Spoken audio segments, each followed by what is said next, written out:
Bonjour, alors dans cette vidéo, on va faire des petits exemples, à savoir endo et exothermique. Alors, premier exemple, on a la fusion du paradis, ici une petite faute, de paradis chlorobenzène. Le paradis chlorobenzène, le nom ne nous intéresse pas nécessairement pour pouvoir répondre à endo-exo. Le mot-clé, c'est fusion. Pour votre information, paradis chlorobenzène, en fait ici, c'est une formule qui est le C6H4Cl2, mais vous connaissez probablement ça comme étant antimite. Alors, c'est les boulamites, ça sent relativement fort. Alors, pour être capable, on a notre petit tableau ici qui va nous permettre de pouvoir savoir si c'est endo ou exo. Ici, fusion, on doit faire attention, il ne s'agit pas de fusion nucléaire. Alors, ici, on se rappelle que la fusion, c'est quand un solide devient liquide. Lorsqu'un solide devient liquide, ici j'ai ma flèche, je suis dans une réaction endothermique. Alors ma réponse sera endo, car le solide doit absorber de l'énergie pour devenir liquide. Je veux donc que vous précisiez absorber et préciser vos phases, phase initiale et phase finale. Deuxième exemple, C3H8 plus O2 donne CO2 plus H2O gazeux. Bon, ici, je n'ai pas de delta H. Par contre, je vois que j'ai O2 ici. Quand O2 est du côté des réactifs, les réactifs sont les substances qui sont à gauche de notre flèche, ben j'ai probablement une réaction exothermique ici parce que j'ai une combustion. Généralement, les combustions, c'est souvent des combustions d'hydrocarbures, donc des composés qui ont CH. Souvent, on produit du CO2 et du H2O. Ici, on remarquera que l'équation n'est pas équilibrée, alors si vous désirez l'équilibrer, vous pouvez le faire. Donc, j'ai ici mis mon O2 en vert, O2 du côté des réactifs, donc c'est exo, c'est une combustion. J'ai précisé en parenthèse que O2 était du côté des réactifs.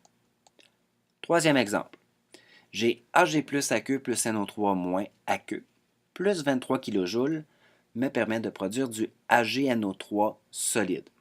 C'est une réaction en fait de précipitation ici. Vous voyez que vous avez un solide, sauf que ce n'est pas une précipitation qui est dite chimique.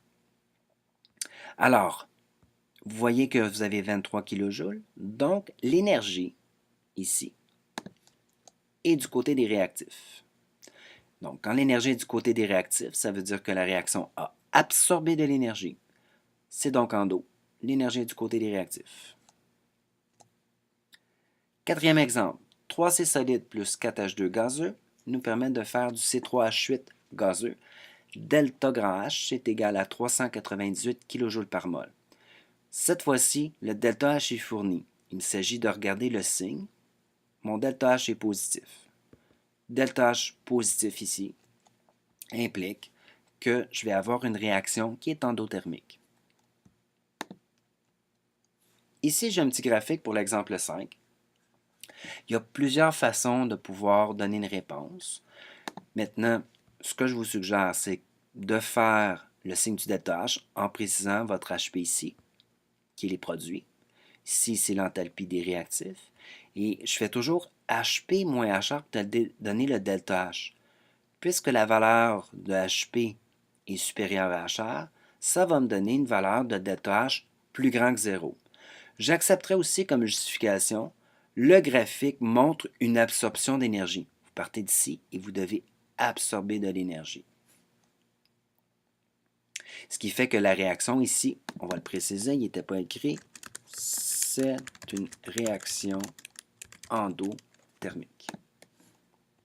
Dernier exemple, vous avez un thermomètre dans l'eau qui indique une baisse de température. Ici, on fera attention, on n'a pas de température, mais pour que la température puisse s'abaisser, il faut qu'il y ait une perte d'énergie, parce que l'énergie cinétique des molécules est diminuée. Donc, exo, il faut perdre de l'énergie pour que la température baisse. Ici, on fera attention qu'on ait du point de vue de l'eau, pas du point de vue du thermomètre. En fait, la température de l'eau va baisser et le thermomètre, lui, va absorber. Alors, on verra que dans les réactions endo-exo, une réaction endo ou exo n'existe pas seule. Lorsqu'il y a une réaction endo, il y a toujours une réaction exothermique qui va avec elle. Alors voilà pour les exemples de réactions endo et exothermiques.